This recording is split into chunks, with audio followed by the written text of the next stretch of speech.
ऐसे कितने लोग हैं जो अपनी वीकनेसेस को समझकर उन पर काम करते हैं।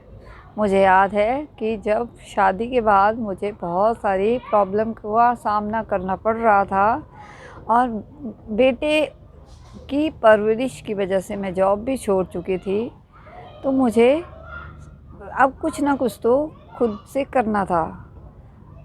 हार मानना ऑप्शन ही नहीं था। तो मैंने 3 चीज़ों पर काम करना शुरू किया। पहला, अपनी अर्निंग। तो घर पर ही रह के मैं कैसे थोड़ा बहुत अपने लिए कमा सकती थी, उसके लिए मैंने सोचना शुरू किया और समझा कि मैं क्या कर सकती हूँ और स्टिचिंग सीखना शुरू किया। सिलाई का 1 साल का कोर्स लिया और फिर लोगों के कपड़े सिलने शुरू किए। दूसरा, जब मैं जॉब करती थी तो मुझे समझ आ चुका था कि मेरी सबसे बड़ी वीकनेस है इंग्लिश। मुझे इंग्लिश अच्छे से समझ भी नहीं आती है। तो आज के समय में अगर मुझे सरवाइव करना है तो मुझे खुद की इंग्लिश और कम्युनिकेशन स्किल को इम्प्रूव करना है। तो उसके लिए मैंने स्पोकन इंग्लिश क्लासेस लेनी शुरू करी। 2 महीने तक तो मैंने सर को पैसे दिए, वो भी 1000 वहाँ जितने भी लोग आते थे तो 5000 रुपये देते थे। और उसके बाद मैंने उनको पे नहीं किया और मैं कम से कम 8 और 9 महीने गई हूँ, जिससे कि मेरी इंग्लिश के मैं समझ बढ़ी। मेरी हम वहाँ पर वो सर एक पेपर पेन लेकर जो भी इंसिडेंट हमारी ज़िंदगी में होते वो लिखते लिखवाते। तो इस तरह से कुछ वोकेबुलरी के वर्ड बड़े मुझे बोलना तो नहीं आया था, ना ही मेरा ऐसा एनवायरनमेंट था कि कोई बोलता, परंतु फिर भी अंडरस्टैंडिंग बढ़ गई थी।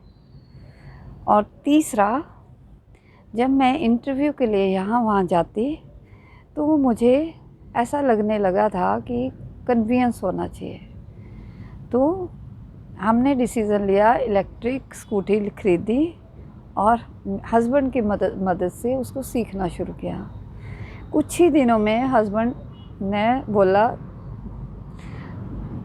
ये तेरे बस की बात नहीं है, तू नहीं सीख सकती, और उन्होंने सिखाना छोड़ दिया। अब एक दिन हस्बैंड किसी काम से शहर से बाहर गए थे और मुझे सुबह उठते ही ऐसा लगा कि अगर की हिम्मत मुझे खुद को ही करनी पड़ेगी।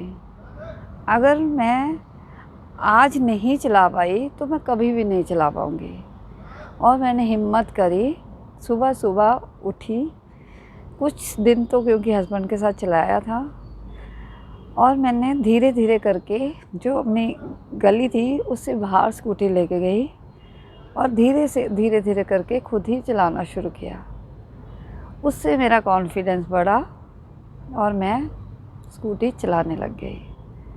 तो ये तीनों चीज़ें मैंने सीखी और अपनी ज़िंदगी में वही कि गिव अप नहीं करना है वाला एटीट्यूड लेकर आई।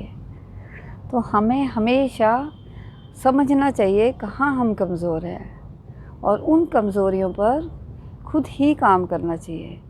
हमारे लिए कोई भी स्टेप नहीं लेगा। बहुत सारे लोग हैं जो सिर्फ हमें पीछे खींचने के लिए हैं और हमेशा कहते हैं कि तुम्हारे बस का नहीं है, तुम नहीं कर सकते, और बस नेगेटिव बातें हैं। परंतु हमें अपनी विल पावर के बारे में पता होना चाहिए। हमें पता होना चाहिए कि हमने क्या करना है, कहाँ जाना है। और अगर हमें क्लैरिटी है कि हमने क्या करना है तो हमें रास्ते खुद ही मिलते जाएंगे, बशर्ते हमें हिम्मत नहीं हारनी है और मेहनत करते जाना है। तो ये मेरा आज का चैलेंज, अगला कल। Thank you.